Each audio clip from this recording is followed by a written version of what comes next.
Hi, happy Friday, almost the weekend. I've been busy this week. You know that feeling where you're busy and you don't know what you've done all week? But I've been busy. The good news is I've organised most of my Christmas presents online, I must admit. But they're all organised. Oops, sorry, my cushion's in my way. The ones I've still got to make are sort of, organised. Hopefully, going to be finished before Christmas. So for once in my life, I'm actually ready. Kind of, Well, I got a present from, well, not a present from Kelly, but Kelly put everything together. So I got the lap blanket. So if your square didn't appear on the big blanket, take a look and see if you can spot it on here. There we go. Yes, just a nice size. Nice size for a lap glam for me. Or I've got a sneaky feeling that Gigi might like it because he loves anything of mine that's crocheted, or anything that's supposed to be for me that's crocheted. So maybe it'll stop him from claiming my big blanket. Yeah, so this is it. You can spot your square. Let me know. I'm going to take its photograph before it gets sat on, slept on, or whatever on. Yeah, there we are. I'll put it on mini. Right, there's a little bit of confusion with my last video. It's not a hat. It's a tea cosy. And people were asking me for the pattern. This is it. It's from yarninspirations.com. It's a free pattern, and it's called the Hot Hibiscus Tea Cosy, and it's crochet, of course. So I'm not giving anything away because it's a free pattern anyway. So you could make it into a hat if you wanted to, I presume, but it is done in two pieces and seamed up the sides. That's where the handle or the spout goes. It's waiting to be sent in the post, but to be quite honest, I haven't been out all week. I've had things to do and whatnot, but I haven't actually been out, if you know what I'm saying. Oh dear. I'm really turning into a hermit in my old age. My niece is taking me shopping tomorrow for some food, and I've also today I spent the day cleaning out the freezer. It's amazing how many things you accumulate that are, dare we say it, out of date. Or something that you've bought and you know full well you are never ever going to eat it. I cooked a pie today, a meat pie that would have been left in the freezer. Luckily it was still in date. And to say I didn't enjoy it was putting it mildly. Wasn't nice. So I didn't really enjoy my tea tonight, my dinner tonight, whatever you want to call it, my evening meal tonight. Didn't really enjoy it. But at least it's gone out of the freezer now, hasn't it? One thing less. It's looking like snow and it's very, very cold. When Gigi's daddy picked him up, as you open the door, the sort of icy blast came in with him, and it was so cold out there. It did try to snow earlier on this afternoon, but only a few flutters, and it didn't kind of last long, if you know what I mean. But it's on its way, believe me. So I wanted to, get my supplies in, get some long life milk in cartons, just in case I can't get out, and put a loaf of bread in the freezer. Again, just in case I can't get out. I mean, my lovely daughter-in-law sent me a message today saying did I need anything, because she didn't want me going out and slipping, because she knows I'm bad on my knees and my legs. But, with going out with my niece tomorrow, I said thanks a lot. She will let me know if you need anything. So, and my neighbours are absolutely tremendous. They really are good. If I need anything like milk or bread or anything. Gigi's daddy's the same. He's always asking. I'm in Tesco's, do you need anything? I'm very, very fortunate with my neighbours. Well, Next door's a bit suspect, but the other way was great. But apart from that, yes, I'm surrounded by beautiful neighbours. I mean, I think I said, didn't I, that the couple across the road came over to inquire if I were going to be on my own Christmas Day. And, you know, if I was, they were going to invite me over there, which was lovely of them. Unfortunately, I am going out for my Christmas Day dinner, as I think I've told everybody before. Anyway, enough waffling, get on with the crochet woman. That's, of course, the virus shawl, if you haven't seen it or heard it or whatever before. That's going to be a present. It was made with some ice yarn I had in from way back when. So I can't tell you what it was, but it's nice, it's acrylic. Very nice. And I did get a little order from ice. Oh, where have we gone? Sorry for crinkly. Going across it. It's because they had a big sale on. This one's lumpy, but it's got thick and thin lumps in it. It's Sail Pompon Brown Shade. They don't go well with the names, do they, at ice, do they? I still need to sort out what I'm going to make with the yarns that I got, you know, from the Hobium yarns in Turkey. But I've got things planned to Christmas, so I'll definitely be doing that after Christmas and possibly putting an order in, so I'll be able to let you know. The service seems to be good because people have put good reports in about it, saying, oh yes, you know, we like the Hobium yarns, they're quite good with deliveries and things. This is one that I've already started using. This is called Sail, what's it called? Striping Brown Shades Cream. As you can see, I've been using it.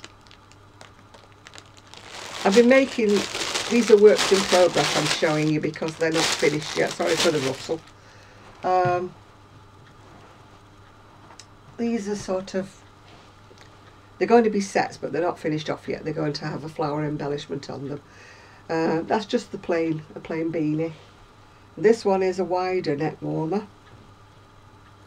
Again, as you can see, I haven't sewn any ends in because it's not finished. Again, it's going to have a border and it will be fastened, you know, with either one button or two, depending on how it, you know, but these are handy if you don't need a big scarf. You know, if you've got a coat that's got, you know, enough decoration, or it's got a collar or anything like that, these little neck warmers are just about the right size, really. So that was that one. That's one set, and again this other set is not finished. Again, it will, I'll show them you when I've finished them because they'll look completely different when they're finished. It's sort of like a super chunky, really. And then this one is the other one was the wider scarf, I beg your pardon. This one is the narrower. It's not a scarf, it's a neck warmer. But this one will probably, you know, again only have maybe one, maybe two buttons. But this one is narrower, so it doesn't like ride up your neck or anything. But I mean, I wear these little things like this a lot. You know, because when I'm on my scooter, somehow the wind sort of, I can have a zipped up coat on, you know, and even with the hood on. But there's always that little bit in there, that little gap where the wind goes in. I mean, with the wider ones, you can even sort of pull them up, you know. I won't put this on because I've got lipstick, but you can pull them up, you know, across the top of you like that and snuggle right down in it. I also got, given a skein of yarn by my neighbour. It's beautiful. It's called Katia Bolivia. I'm not sure if it's wool or what it is. I think it's a mix of everything. But the colours in it are absolutely gorgeous. It goes really thick and really thin. But it's beautiful. I did start making up a hat with a pattern on it, which was a bit silly really because it didn't show at all. So I've started again. And this time I'm just doing it plain because it doesn't need anything, does it? It's just, you know. And I'm also doing it on a smaller hook because I did it on a larger hook and it although when on the smaller hook these thick lumps are kind of a bit tight, but when it was on the bigger hook it was just, when it got to the thin bits you could have driven a bus through the holes, you know. Mustn't be very warm, would it, for a hat? So that's where we're up to. Yeah, as I say, I've got, I spent most of today ordering online and browsing online, and I still haven't caught up with my YouTube videos for everybody. All these vlogmas, doing one every day, I can't keep up with you. And I was a bit upset because I'd switched on my TV, because I watch YouTube through a thing called Amazon Fire Stick. And then this message came up, as from the 1st of January you won't be able to do that. And I thought, oh, you'll have to watch YouTube on different devices. I mean, I've got different devices. I've got a PC in this room here. But sitting on the chair for a long time, it's not very comfortable. Whereas when I'm in the front room, I'm on my recliner and I can watch the TV and everything's hunky-dory. And I've also got a tablet, but the tablet's like about so big. So it's not very good for seeing details, you know, when you're watching something in crocheting on the YouTube. You know, you're like, what's she got, what stitch is she doing, you know. So I'm quite upset about that. I did Google it, and it's some kind of a dispute that, I don't know, Amazon isn't stocking something or other, and I don't know. I don't, if you Google it, you'll find out what it is. There's some kind of an argument going on. And everybody's kind of hopeful that the argument will be settled and then we can get the YouTube back onto the Fire Stick again. But at this moment in time, they're both being very stubborn about it, both sides, and there's no compromise at the moment. Well, I don't know whether you've noticed, this is my Christmas present to myself. I did have my eye on it for quite some time. But even though it's just a flimsy indoor kind of jacket, it's not really an outdoor jacket. Well, not in this weather, it's not. It was quite expensive, actually. And I kept thinking, now, can I really afford to buy it? You know, anyway, my ex-husband's still very good to me, even though he was not when we were married, but that's another story. And he still calls around and gives me a little bit of something for my birthday. So I thought, right, I will put the rest to it and get the jacket. So look at the sleeves, aren't they gorgeous? I hope you can see them. They've got black ribbons that you can, you know, tie in a bow and tighten. I haven't done that yet, but I just love the back view. Just look at that back view. It's got satin and lace and velvet. And it's got it all laced up the back with satin ribbon. It's just so gorgeous, isn't it? I think I'm turning into steampunk in my old age. I did get myself a skirt and top in black that I was going to wear with a brighter coat for Christmas Day because we're going out. And I thought, well, I don't want to wear the black top, the black skirt and the black jacket because I'm going to look like either widow's weeds or I'm going to look like I really am in steampunk. So I'm going to definitely wear the jacket unless it's really cold and snowy, and of course I won't be. Then it'll be the other way around. I will wear the top of the skirt with something warmer over the top. But if it's not too bad, I'll wear this with another outfit underneath, maybe something in red or something. I've got a long plain red dress with sleeves, long sleeves. I do need to go through my wardrobe and sort it out again because it's getting a little bit... You know, you think, I know I've got a dress in here, but I don't know where it is. You know, so you start going along the bottom, see if you can see the colour of the bottom. And, aha, there it is, and track it all the way up like until you take the hanger off. So, I've turned into quite a little demon for clothes. I mean, I very rarely buy new clothes. This is new to me. And the outfit, the black skirt and the top is new to me. But the others are all like, that I buy are usually pre-owned or whatever. I'm not fussy like that. Just because somebody's worn them a couple of times and doesn't like them, you know, and selling them off for a fraction of the price that they paid for them, that's great, you know. I'm not proud. I'll hold my hand up, I'm not proud. If they pay £50 for a dress and they're selling it for £5 on eBay, I'm in there. Yes, I'll pay a £5 for it. I mean, you know, my mum used to say you've got millionaire's taste on what, a pint of beer's money, you know, something along those lines she used to say to me. Because when we used to go shopping or anything like that, and back in the day they didn't always put prices onto things. You had to ask if you were interested in anything. And I would be going along the rail with my mum, you know, and I said, oh yeah, I like this one. It would be the most expensive dress or coat or whatever in the whole building. And she used to always say, I don't know how you do it. It was the same with shoes. You know, they used to sit down in the old days and they used to say, what kind of shoes do you want? And they used to bring you what they had out the back of, you know. You couldn't go, I want that, that and that like you do these days. It's all, you know, out on display. In the older days, like, the shop assistants used to really have to work hard for their money because you had to sort of give them a vague idea of what you wanted. Which is okay if you knew what you wanted, but if you didn't, then you was, you know, stuck. And they would bring shoe after shoe after shoe out for me. They would say, oh, there must be a pair of shoes there you like. There must be, there must be.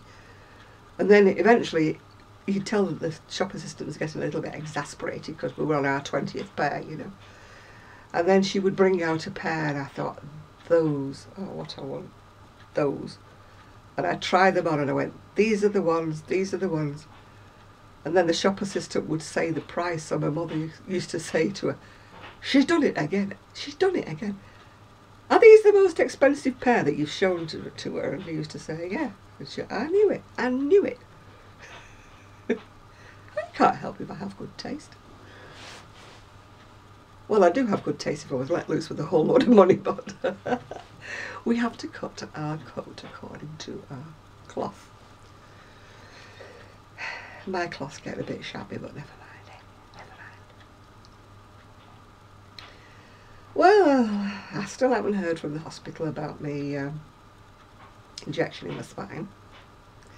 I did get a letter telling me to ring up to make an appointment because they were referring me to a diet place or something or other over here.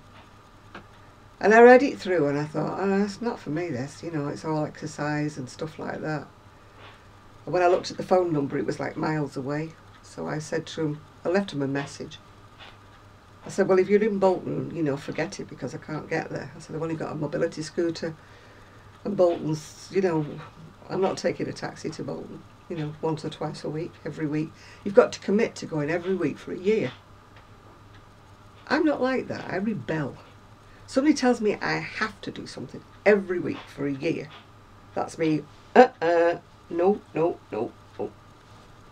If they say, come when you want, you know, or come every couple of weeks, you know, whatever you feel like.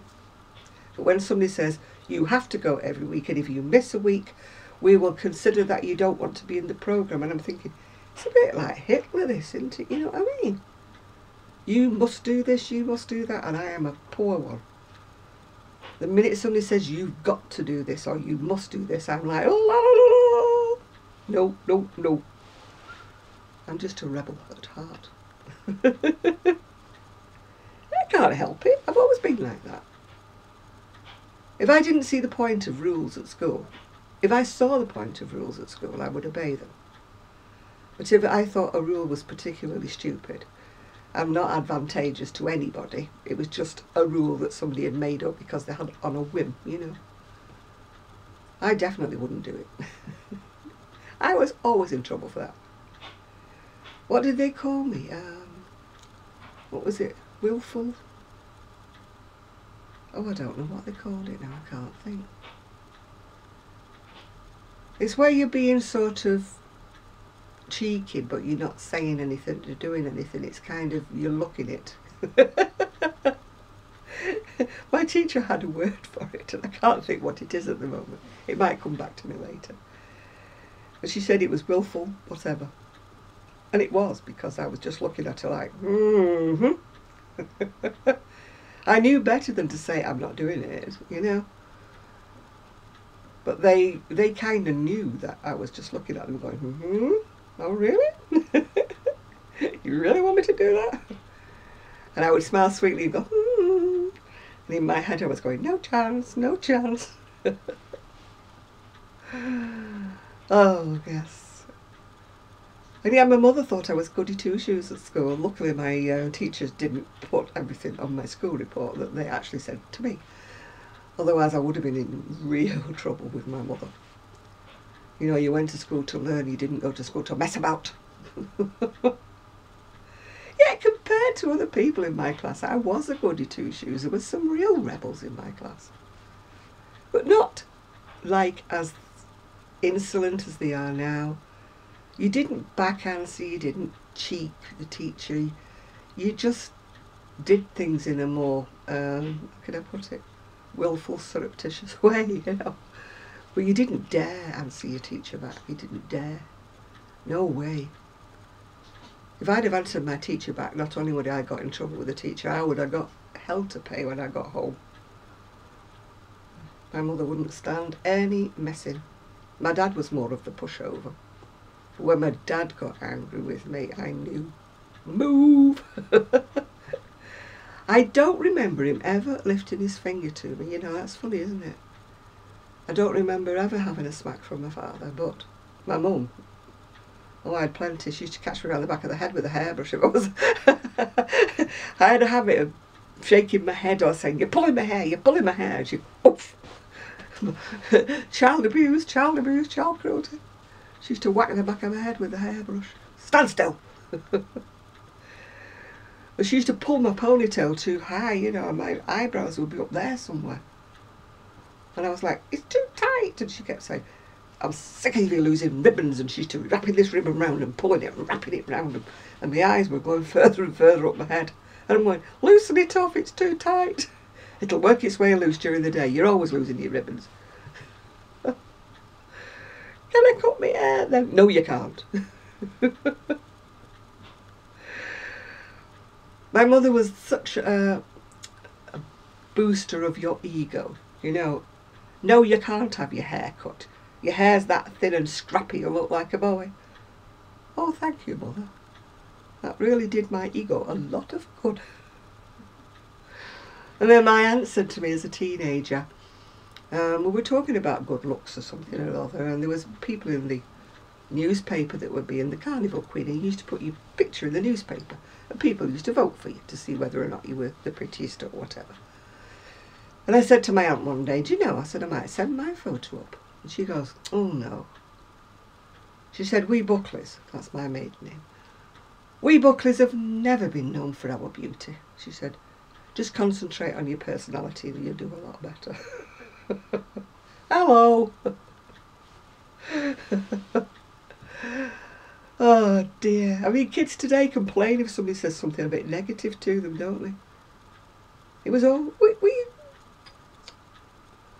when I say I didn't get bullied, I didn't get bullied as bullying as I see it, you know, like being picked on and hit. But you did get sort of bullied by, you know, people saying things about your appearance or what you were wearing or what year did that dress come from, Janet, you know. Sarcasm, it was more in my school, more sarcasm. Or, you know, "Are you sure you've washed your neck today, Janet?" You know, things like that. But they weren't bullying. I mean, nobody beat anybody up. There was no fights. There was nothing like that. But you just learned to roll with the punches. It didn't make me scarred for life because somebody had called me a name at school, you know. But I think the bullying today is a lot harsher and harder and nastier. You know, we never told anybody, "I hope you die," or anything like that. We never told anybody that. You know, you tell them to go away, or, you know, something like that, or "We don't want to play with you, just go away," you know, things like that. But, you know, I never got thumped in the face or anything like that. I've had my ponytail pulled a few times. Once by a teacher. He picked me up by my ponytail and my feet were off the ground. "Where are you going, girl? You're in the wrong... Unless you're doing chemistry, you're in the wrong corridor." Because our school was a bit confusing. It was all corridors and they're on different levels, you know. So you could be on what you thought was the right corridor, but you were a floor up or a floor down, you know. Yeah, you just picked me up with my ponytail. "What are you doing, girl? You're on the wrong floor. You're not doing chemistry." Oh dear. He used to terrify the living daylights out of me. And then we had another teacher, I mean long dead now, bless him, but his eyes used to look at his nose, you know, they really went like that. And he'd be in class like that, and he used to say, "You girl," or "You boy." And he was pointing one way and his eyes were looking another way. And when you went, me sir," and he said, "Don't be facetious. I don't mean you. I'm not pointing at you." But you're looking at me, sir, you know. Oh, I used to hate having lessons with him because I was terrified of getting in trouble because you never knew if he was pointing at you or looking at you. Yes, we had plenty of child abuse when I was at school. If you were nodding off in the back of the corner, they used to throw the blackboard, you know, the rubber thing that used to erase the chalk off the blackboard. That would come whizzing over your head. Boom! That certainly woke you up when it clipped the back of your head. Boom! Stay awake, girl!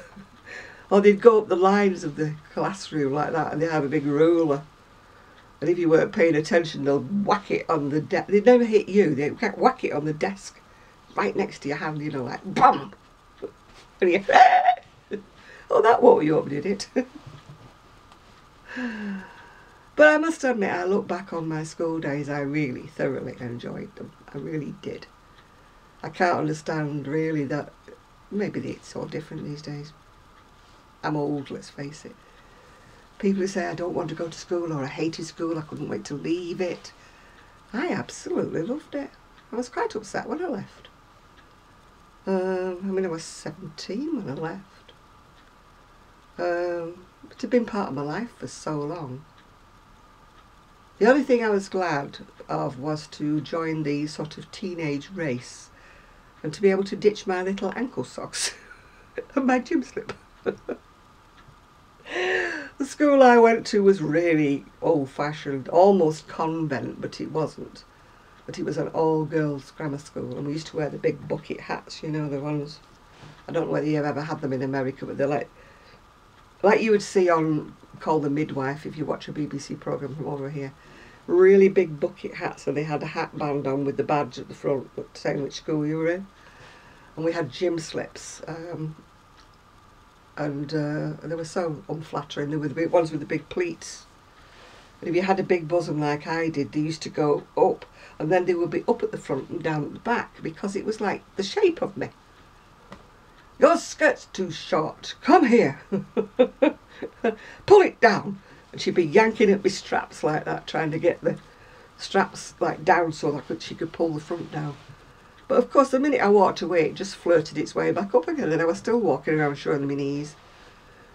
And my mother was saying, "I'm not getting you another gym slip. You're leaving in, 6 months or something. You'll have to make do." What was I supposed to do, Mother? Crouch down when I saw the headmistress so she wouldn't see my knees. She used to make us kneel down and get the tape measure out, you know. So they had to be so from the ground. You know, if you were a tall girl, you were in trouble, weren't you? But you know, they had to reach there, and if they didn't, you were in trouble. There was none of this, you know. I mean, some of the girls I see going to school today, they look like the strippers. The skirts are like level with the knickers. I mean, there's no modesty anymore, is there? You know, keep a little decorum, ladies. You know, just. You know, titillation is half of the attraction. They don't want to see all the goods on display every time you burn down, you know. Yeah, you see girls and they're not very elegant, are they? They don't bend down like ladies should, like bending the knees.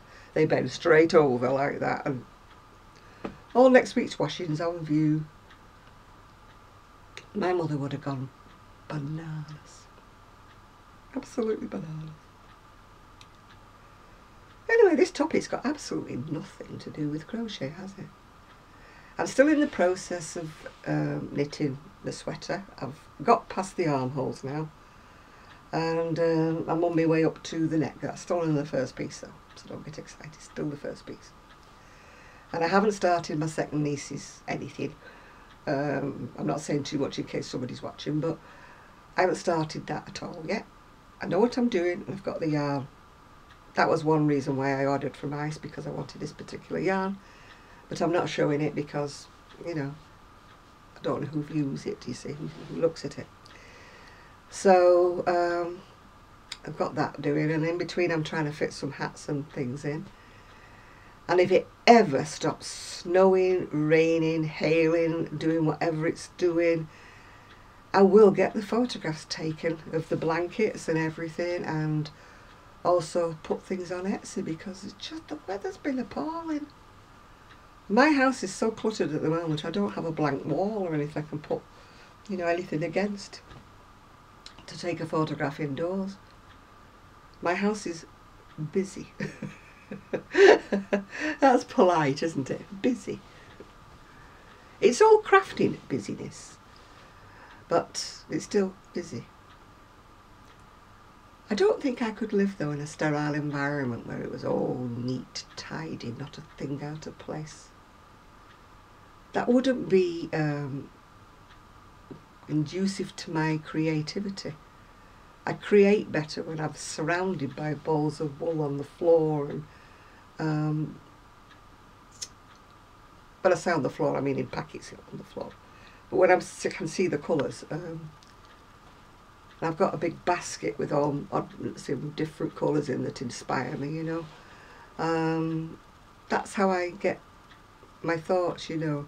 Or I'll go upstairs and I'll sit in the craft room, or the stash room, whichever you want to call it. It's not so much a craft room at the moment because it's too cold up there to sit and craft. I think I told you I've got a problem with the radiator. But I'm not bothered, because I don't want my wool to get too hot anyway.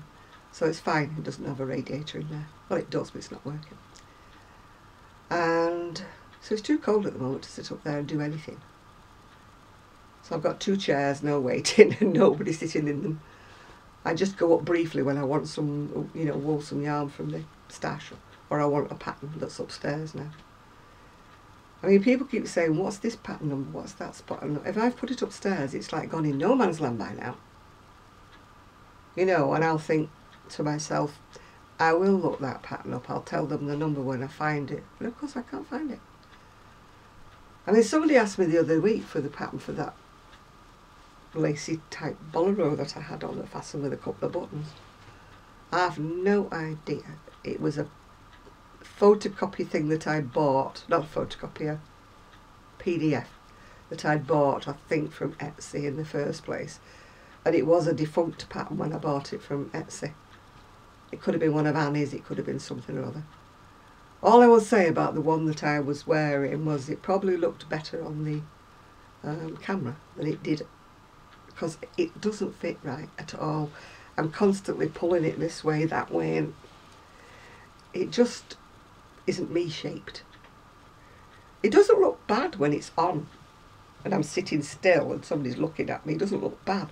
But the minute I start to move, it just goes like off my shoulders. You know, one of those that you're constantly tugging at it. So it's not one I would recommend. It's not a pattern I say, yeah, go and get this pattern. I wouldn't. You know, I mean, I've made other patterns like that. You know, they look fantastic to look at. But when you put them on, all you're doing is shuffling about with them like that because they don't fit you right. Or I've got a couple in my wardrobe like that, and I don't know why I just don't pull them apart, you know, and use the yarn for something else. Because every time I see them I think, oh, that's pretty, why don't I wear that? And I put it on, and within half an hour I'm like twitching, pulling, tugging, because the neck's not hanging right, or the sleeves are not the right length, or something's wrong with it, yeah. And then what I do, of course, is then I wash it and I put it back in the cupboard again to forget I don't like it, and then I pull it out again. It's not as I don't like it, it's just that it's not the right shape for me, if you know what I mean. Have you ever made things like that? And one of your friends will try it on and she looks fantastic in it, and you think, that's not fair. I've just made it, I've just done it all, I look like I don't know what, a sack of spuds. And she looks fantastic in it, you know. And I'm thinking, that's not fair. It's all to do with the shape of, all women are not the same shape. I'm not talking about the big bust, little bust or whatever. We're not the same shape. There's hardly any two women that got the same proportions, exactly the same length arms, exactly the same length. So when you do make a sweater or something, you're really taking a chance that it's actually going to fit you exactly. Unless you're one of these clever people who can draft a pattern and, you know, make it go round you. You know, I mean, I do have a go because Doris Chan books, they do teach you a little bit on how to do shapings, you know, for the bust line and everything like that. So I do use her techniques sometimes, but they only work if you're doing a pattern where it doesn't notice. Doing short rows in sort of plain crochet, you know, in your double crochets or something like that, you can actually see it. But most of Doris Chan's patterns are done in like shells or fans, whatever you want to call them. So when you do the bust shaping, it doesn't show too much at all. Yeah, in fact, once you've done it and it's been washed, you can't tell where they are. But I'm more into things that shape, you know. Being a big girl, I don't want a great big shapeless top because it makes me look even bigger. I don't want things that are too tight, obviously, but I like things that do go in a bit and out a bit, that make me have the illusion that I've got a bit of a waist or something like that, you know. I did say illusion because I don't have a waist, but illusion is the word. That's why I like this, because this is going to lace up at the back and give me the illusion. The illusion that I've got a waistline, you see, you know, especially if you tighten the bottom up there. It gives the illusion that you've got a lovely slender waist. When you really don't, but I do like that. I do like it. It's got to be my favourite jacket of all time. I wasn't too thrilled about silver buttons when it arrived, but I think I'll leave them on for the time being and see how I feel, whether I'm going to replace them. Oh, pardon me, with black buttons. I am still not sleeping well. I'm going to bed, but I'm like, what time is it? What time is it? What time is it? I'm so tired. I want to go to sleep. And I'm telling myself, think of something nice, just drift away. Pretend you're on your holidays and you're laying on the beach, just drift away. And then a crochet idea pops into my head, or a colour pops into my head, and I'm thinking, that'll make a nice this. Or I'm sort of running through my stash in my head thinking, have I got that purple? And I think I've got some purple. Yes, I do have purple, yeah. And of course in the morning I wake up and I need matchsticks, you know, to hold my eyes up because I'm so tired. I'll get my sleeping pattern back on track if it kills me, I will, honestly. Half of the problem is as well, I'm very bad at taking my medications when I'm supposed to. Like now I'm thinking, I haven't taken them today. I should take them in the morning. But yesterday I took them at tea time. So today I'll be taking them at tea time again. I'm just, excuse me.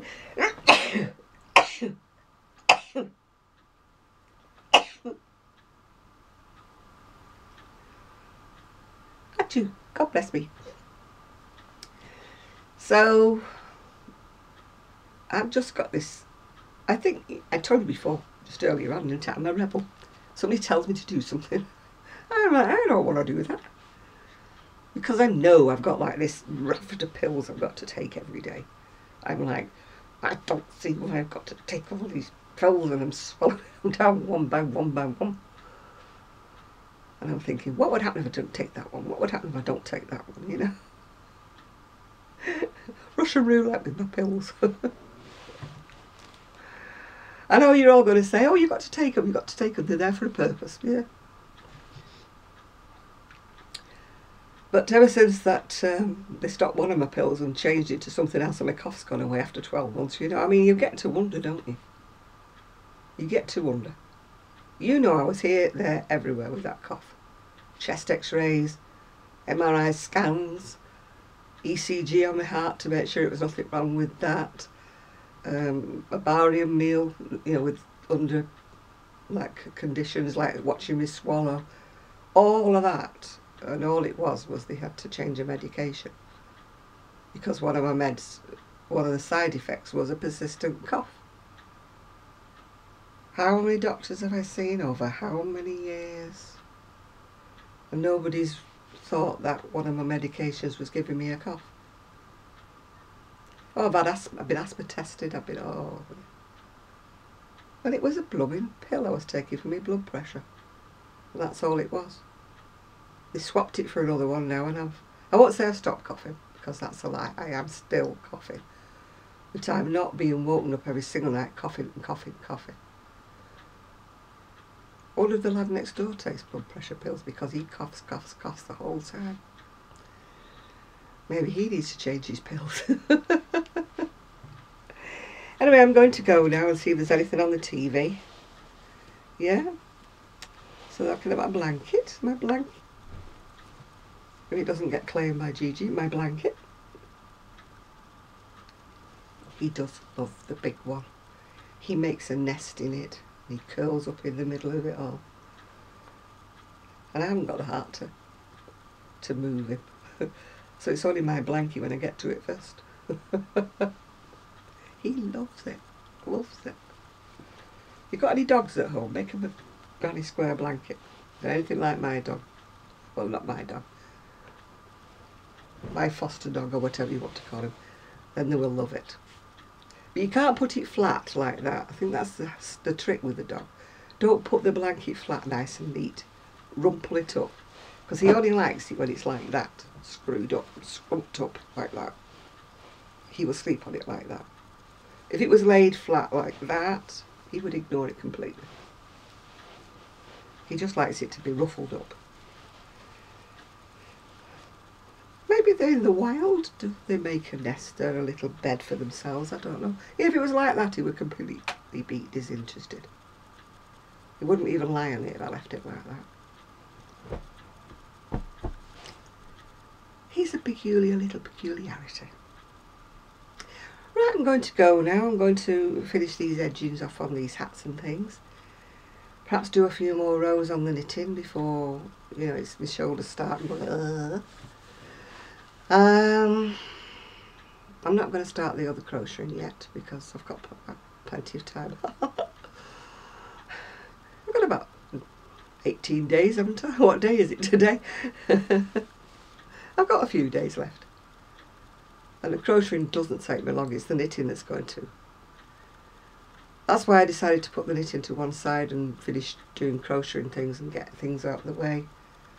So that, you know, I could just relax and just have the knitting to bug me with, you know, the last thing. Yeah, so I'm really going now this time. I hope you're going to have a lovely weekend.